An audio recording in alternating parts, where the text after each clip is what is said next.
Les produits phytosanitaires, jusque-là nécessaires pour lutter contre les organismes végétaux, connaissent quelques dérives avec l'utilisation abusive de certains produits chimiques, des pesticides périmés, interdits ou encore frauduleux, utilisés dans la production agricole. Le gouvernement, à travers le projet de gestion des pesticides obsolètes en Côte d'Ivoire, veut réduire cette utilisation qui a un impact considérable sur l'environnement et la santé, selon les résultats exposés par les chercheurs nationaux et internationaux participant aux journées scientifiques. L'intoxication par pesticides cause 250 000 morts par an dans le monde selon l'OMS. L'accent est donc mis sur la sensibilisation. Il y a l'aspect social parce que les parents dans les zones rurales peuvent dégrader le sol, donc ça peut faire des mouvements de population pour aller vers des terres fertiles.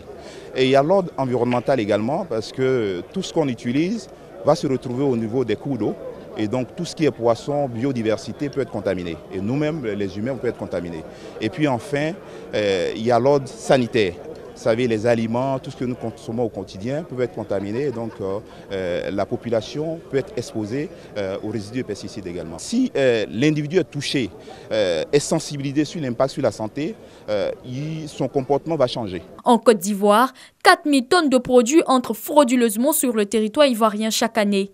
Une fraude qui représente 25% du marché total des pesticides en Côte d'Ivoire. Le renforcement du cadre juridique et la répression sont évoqués. Il faut qu'on ait des statistiques fiables pour pouvoir arrêter des stratégies pour mettre fin à la présence de ces pesticides-là. Pour ceux qui font le transfert transfrontière des pays voisins vers la Côte d'Ivoire, qui savent la dangerosité de ces produits, il y a ceux qui changent les étiquettes de des pesticides obsolètes pour y accoler des étiquettes qui semblent être des pesticides réglementaires. Tout cela doit suivre la rigueur de la loi. Pour la réduction des pesticides, les chercheurs proposent entre autres comme alternative des produits phytosanitaires à faible taux de toxicité, la formation des paysans, revendeurs et applicateurs et la connaissance des bonnes pratiques agricoles. Des résolutions qui devront être soumises au pouvoir public pour une prise de décision.